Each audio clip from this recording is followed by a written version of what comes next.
కంది శ్రీనివాస్ రెడ్డి గరీబోల దగ్గర తల వంచుతాడు. కంది శ్రీనివాస్ రెడ్డి పేదోల దగ్గర తల వంచుతాడు.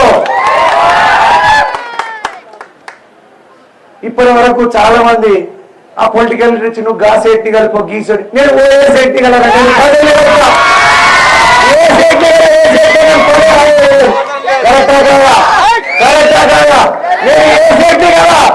ప్రజల్ని కలుస్తా,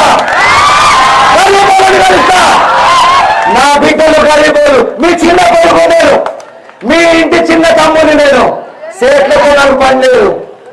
అరే బిడ్డ కంది శ్రీనివాస్ రెడ్డి ఏ సేటికి ఎంత పైసలు లేవు, ఇట్లా తీసుకపో, నీ పైసలు నాకేందుకురా, నేను ఇంత పో తీసుకపో.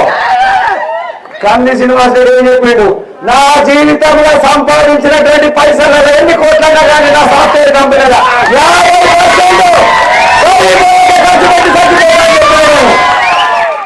100 కోట్ల పైసలు నాయేసేటి. ఎప్పుడు అన్నం పెట్టినావు అన్నదాను చేసినావా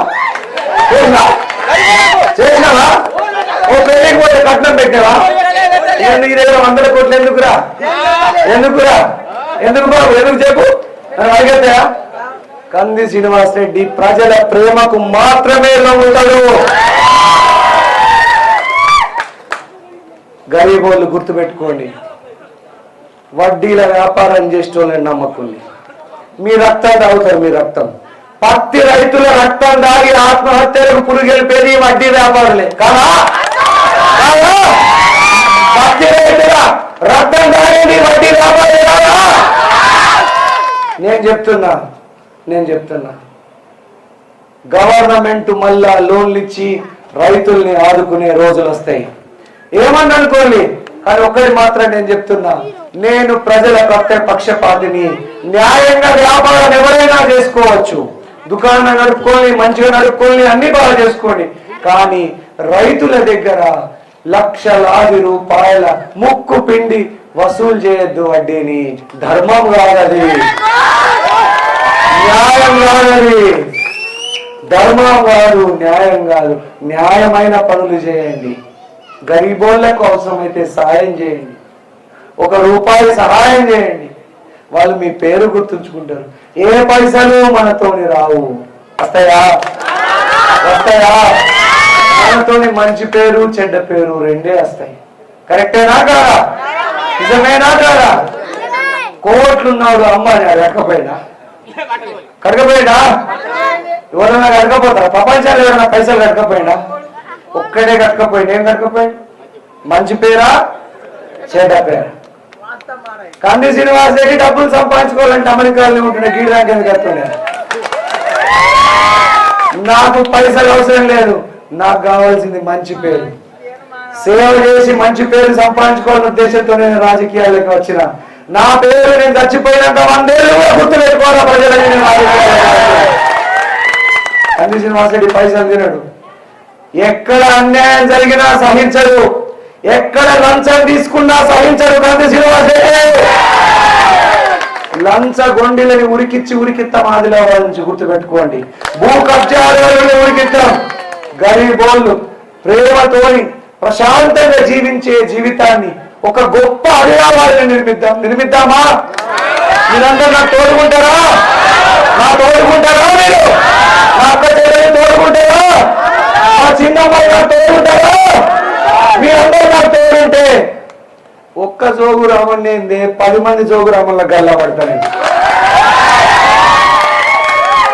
నేను జోగు రామన్నకే భయపడేది, స్టేట్లకు భయపడతాను. నిజమేనా కదా? జోగు రామన్ననే ఉరికిచ్చి ముక్కు తిప్పి ముక్కు వెండి 3 చెరువులు నీళ్ళు తాగుతున్నాం. ఈ స్టేట్లోకి వెళ్ళే కాలే. ఒక్కటి గుర్తు పెట్టుకోండి, ప్రజలు ధర్మంగా షాపులు దుకాణాలు నడిపించుకుంటోళ్ళు బ్రహ్మాండంగా నడిపించుకోండి, అద్భుతంగా పనిచేసుకోండి, వ్యాపారాలు చేయండి, ఉద్యోగాలు సృష్టించండి, అంతా బాగానే. బ్రహ్మాండంగా నడిపించుకోండి, అద్భుతంగా పనిచేసుకోండి, వ్యాపారాలు చేయండి, ఉద్యోగాలు సృష్టించండి, అంతా బాగానే. కానీ వడ్డీ వ్యాపారాలు చేసి అద్దుకెక్క వడ్డీ గుంజకండి రైతుల దగ్గర అని నేను చేసే విజ్ఞప్తి. కరెక్టేనా కాదా? నిజమేనా కాదా? నిజమేనా? ధర్మంగా ఉండండి, న్యాయంగా ఉండండి. ఎవ్వరు మనల్ని గమనించకపోవచ్చు, దేవుడు గమనిస్తున్నాడు మనల్ని. అయితే సావాపూర్ గ్రామ పెద్దలు రామదాస్ పెద్దబాబుకి, మా అందరు అక్క చెల్లెలకి, అన్నదమ్ములకి, చిన్నమ్మలకి, పెద్దమ్మలకి అందరికి పేరు పేరు నా నమస్కారాలు తెలియజేసుకుంటున్నా. అర్థమైందా? అడు రామ గెలిచినాకట బజరా బాబాకి 5 లక్షలు ఇస్తా అంటే తప్పకుండా బాజీరావు బాబు, తప్పకుండా మనం గెలుస్తున్నాం. నాకు తోచిన సహాయం చేసి మీకు చూపిస్తా. మాటల కంటే చేతలు ముఖ్యం. తప్పకుండా చేసి చూపిస్తా. సరేనా? తప్పకుండా చేసి చూపిద్దామా? అవునా కాదా? మంచిగా. అట్లా ఏం లేదు, ఆదిలాబాద్లా చాలా మంది మంచి మంచి సేట్లు సమాజ సేవ, ధర్మం సేవ, న్యాయంగా ధర్మబద్ధంగా అద్భుతంగా సేవలు చేస్తున్నారు. వారందరికీ కూడా పేరు పేరున మనం గట్టిగా చప్పట్లు కొట్టి మంచిగా వ్యాపారం చేసుకుని ఉద్యోగాలు ఇచ్చేవాళ్ళందరూ కూడా. అవునా కాదా? కొంతమంది మంచి మంచి వ్యక్తులు ఉన్నారు, వాళ్ళు ఎన్నో ఉద్యోగాలు క్రియేట్ చేసిండ్రు. అంతకుముందు ఈ దొంగలు జోగురామన్న, పాయల్ శంకర్ మూసేయడానికంటే ముందు స్పిన్నింగ్ మిల్లులో 3000 మంది పనిచేస్తుండేనా లేదా? వ్యాపారాలు అద్భుతంగా ఉండాల్సిందే, దానివల్ల ఉద్యోగాలు దొరుకుతాయి. కానీ నేను వడ్డీల వ్యాపారం చేసే వాళ్లకు వ్యతిరేకం. నేను స్పష్టంగా చెప్తాను, ధర్మంగా వ్యాపారం బ్రహ్మాండంగా చేసుకోవచ్చు. దుకాణాలు నడుపుకోండి, పత్తిలు నడుపుకోండి, జిన్నింగ్ మిల్లు నడుపుకోండి, ఆయిల్ మిల్లు నడుపుకోండి, సోయాబీన్ల మిల్లు నడుపుకోండి, బ్రహ్మాండంగా వ్యాపారాలు చేయండి, వేలాది మందికి ఉపాధి కల్పించండి. కానీ 3%, 5%, 10% ఇట్లాంటి వడ్డీలకు నేను వ్యతిరేకం. ధర్మమైనటువంటి వడ్డీకి మాత్రమే నేను అనుకూలం. ఇది నా వ్యక్తిగతంగా, పార్టీకి సంబంధం లేకుండా నా వ్యక్తిగత ఆలోచన. ఇంకొకటి, కాంగ్రెస్ పార్టీ సావాపూర్ గ్రామంలో నిలబెట్టినటువంటి మా రామదాస్ కాకకు అందరూ ఒకసారి గట్టిగా చప్పట్లు కొట్టండి. ఈసారి జోగు రామాన్ని ఓడించుడేనా? జోగు రామన్న మీ ఊళ్ళో ఇల్లు కట్టిండా? జోగు రామన్న మీ ఊళ్ళో ఇళ్ళ జాగ్రత్త ఇచ్చిండా? దళితులకు 3 ఎకరాల భూమి ఇచ్చిండా? జోగు రామన్న మీ ఊళ్ళో దళిత బంధు 10 లక్షలు ఇప్పించిండా? మీ ఊళ్ళో కొత్త పింఛన్లు 5 ఏళ్ల నుంచి కొత్త పింఛన్లు వచ్చినాయా? మీ ఊళ్ళో కొత్త రేషన్ కార్డు 5 ఏళ్ల నుంచి వచ్చినాయా? మరి జోగు రామన్న ఏమిచ్చాడు?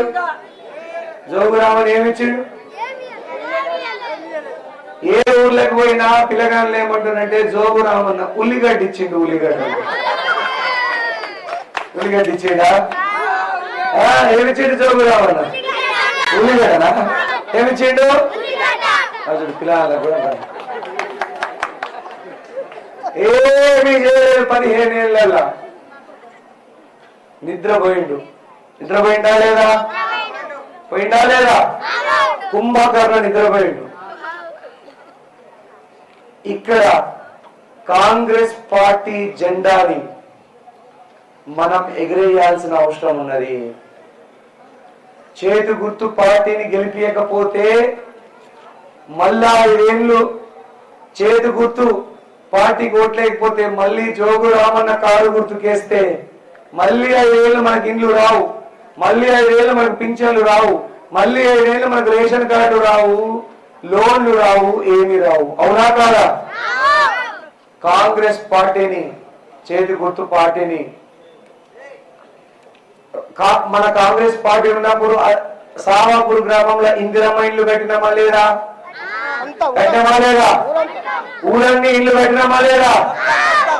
ఇప్పుడు బీఆర్ఎస్ లా బీజేపీలో తిరిగేటోళ్ళు కూడా మనం కట్టించిన ఇందిరమ్మ ఇళ్ళనే ఉంటున్నారా లేదా? అవునా కాదా? బీఆర్ఎస్ లో తిరిగేటోళ్ళు, బీజేపీలో తిరిగేటోళ్ళు మనం కట్టిన ఇందిరమ్మ ఇళ్ళనే ఉంటున్నారు. అయితే మీకు ఒక ముచ్చట చెప్పాలా, బీఆర్ఎస్ లా బీజేపీలా ఈ 2 పార్టీలు ఒక్కటే. అవునా కాదా? ఈ 2 పార్టీలు ఒక్కటేనా లేదా? లేదా అవునా కాదా? జోగు రామన్న పాయల్ శంకర్ ఒకటేనా కాదా? ఒకటేనా కాదా? ఎన్నేళ్ల నుంచి ఒకటి? 20 ఏళ్ల నుంచి వీళ్ళిద్దరు ఒక్కటే. వీళ్ళిద్దరు ఆత్మ ఒక్కటే. ఇలా ఇద్దరు ఆత్మ ఒకటే, ఇద్దరు శరీరాలు వేరు. ప్రతి ప్రతి ప్రతి విషయంలో వీళ్ళిద్దరు కలిసి దందాలు చేస్తారు, ఇద్దరు కలిసి వ్యాపారాలు చేస్తారు, వీళ్ళిద్దరు కలిసి భూములు కబ్జాలు చేస్తారు, నాలాలు కబ్జాలు చేస్తారు, ఇండ్లు కబ్జాలు చేస్తారు. ఇద్దరు కలిసి స్పిన్నింగ్ మిల్ ని దోసేసిండ్రు, గౌరీ శంకర్ ని ముంచేసిండ్రు, మాంగళిని దోసుకున్నారు. ఇద్దరు కలిసి ఏదైనా ఇద్దరు కలిసి పోతూ దేంట్లైనా. పాయల్ శంకర్ అని తోడు ఎక్కడ నిద్రపోతాడు? రోజు ఎక్కడ నిద్రపోతాడు? జోగు రామన్న జేబుల నిద్రపోతాడు.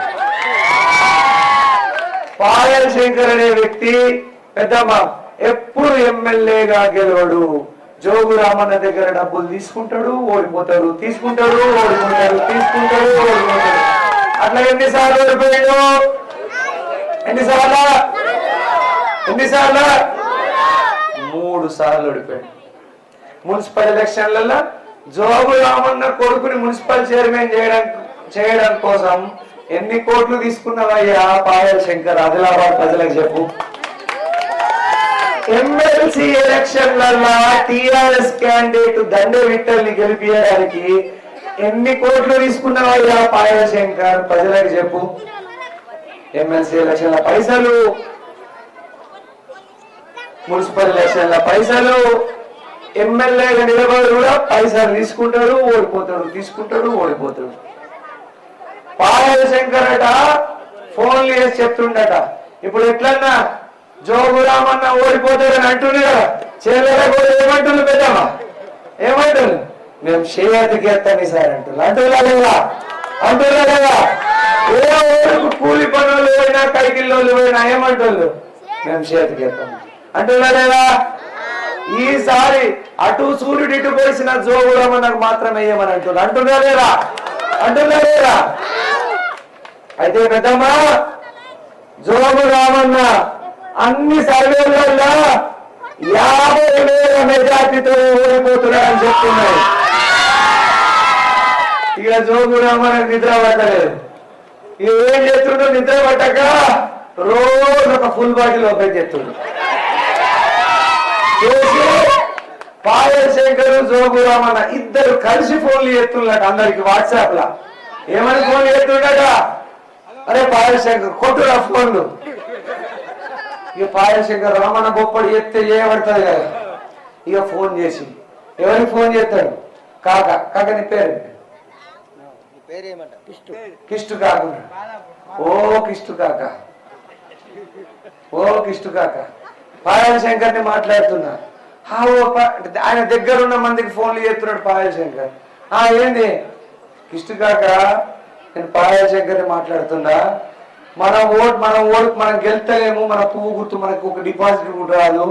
ఈసారి మన ఊర్లో సావాపూర్ లో ఉన్న ఓట్లన్నీ, బాలాపూర్ లో ఉన్న ఓట్లన్నీ మొత్తం జోగు రామన్నకు గుద్ది అని చెప్తుండట పాయల్ శంకర్. అర్థమైనా నీకు? వీళ్ళిద్దరు చీకటి ఒప్పందం అర్థమైనా?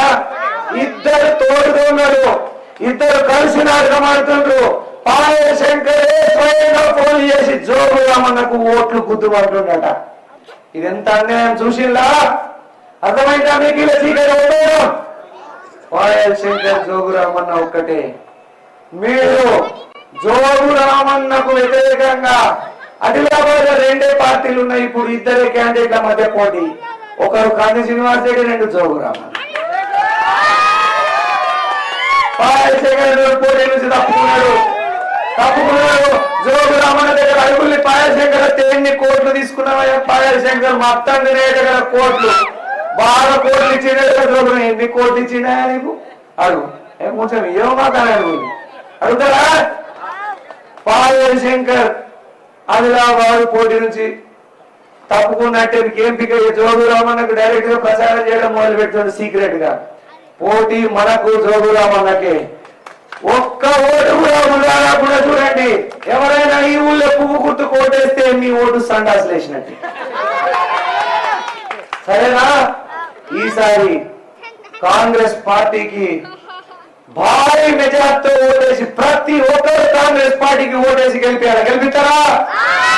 ఎంతమంది సామాపూర్ల కాంగ్రెస్ పార్టీకి ఓటేసి గెలిపిస్తారు? చేతులు లేకపోతే ఎంతమంది? ఎంతమంది? అందరా? అందరూ ఎంతమంది గెలిపిస్తారు? ఎంతమంది? అందరూ అందరూ చేతి గుర్తుకి కాంగ్రెస్ పార్టీకి ఇస్తారా? కాంగ్రెస్ పార్టీ గెలిపిస్తారా?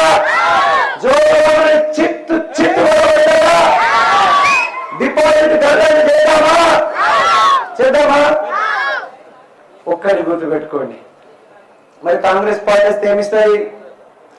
6 గ్యారెంటీల పథకాలు. కాంగ్రెస్ పార్టీ గెలిస్తే ఎంత పింఛన్ వస్తాయి? గట్టిగా చెప్పాలా? 4,000. చిన్న నాకు 2 గంటలకి ఒక ఢిల్లీ నుంచి కాంగ్రెస్ పార్టీ జూమ్ మీటింగ్ ఉంది అందరు ఎమ్మెల్యే అభ్యర్థులకి. సో నేను ఎక్కడైనా ఒక్క చోట ఒక అర్ధ గంట సేపు కూర్చోవడానికి ఎక్కడైనా ప్లేస్ ఉందా? కొట్టాలా కానీ ఎక్కడైనా కూర్చోవచ్చా?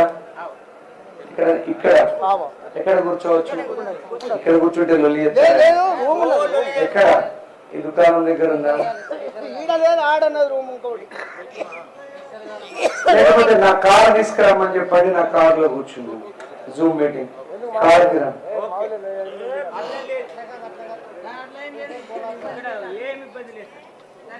సో అంటే డిస్టర్బెన్స్ ఉండదు అనే ఉద్దేశంతో జూమ్ మీటింగ్. ఇక్కడికి నా కార్ తెప్పియండి సార్. ఓకే, కాంగ్రెస్ పార్టీ గెలిస్తే ఎంత పింఛన్ వస్తుంది? గట్టిగా చెప్పాలా? గట్టిగా చెప్పాలా? ఎవరు చెప్పాలి? ఎంత పింఛన్ వస్తుంది? 4,000 రూపాయలు పింఛన్ వస్తుంది. వస్తారా లేదా? వస్తారా లేదా? మరి కాంగ్రెస్ గెలిస్తే అత్తకు 4,000 వస్తాయి. మరి కోడలికి ఎంత వస్తాయి? ఎంత వస్తాయి? ఎంత వస్తాయి? 2,000. ఎంత వస్తాయి కోడలికి? ఎంత వస్తాయి కోడలికి? పెళ్లి అయిన ప్రతి మహిళకి నెలకి ఎంత వస్తాయి? 2,000 వస్తాయి. అర్థమైందా? తమ్ముడు నీకు లగ్గమైందా? జల్దీ లగ్గం చేసుకొని భార్యకి 2,000 వస్తాయి. అన్న నీకు లగ్గమైందా? అరే ఈ ఊళ్ళో ఎవరికి నీ జల్దీ లగ్గం చేసుకొని నీ భార్యకు నెలకు 2,000 వస్తాయి. నీకు లగ్గమైందా? నీ భార్యకు నెలకు 2,000 వస్తాయి కాంగ్రెస్ గెలిస్తే. నీ అమ్మకి ఎన్ని వస్తాయి? పింఛన్ ఎంత వస్తుంది? 4,000. అర్థమైందా? నీకు లెక్కమైందా? అయినా నీ భార్యకు నెలకు 2,000 వస్తాయి. ఎంత వస్తాయి? నీకెంత వస్తాయి? నీ భార్యకు లెక్కమైందా? నీ భార్యకు నెలకు 2,000 వస్తాయి. ఎంత వస్తాయి? 2,000. నీకు లెక్కమైందా? నీ భార్యకు నెలకు 2,000 వస్తాయి. తమ్మి నీకు లెక్కమైందా? కానీ జల్దీ లగ్గం చేసుకుంటా మే నీ భార్యకు 2,000 వస్తాయి. ఆ పిల్లగానికి పిల్లలు ఎత్తుకోలి జల్దీ ఎక్కుతారా? లేకూలి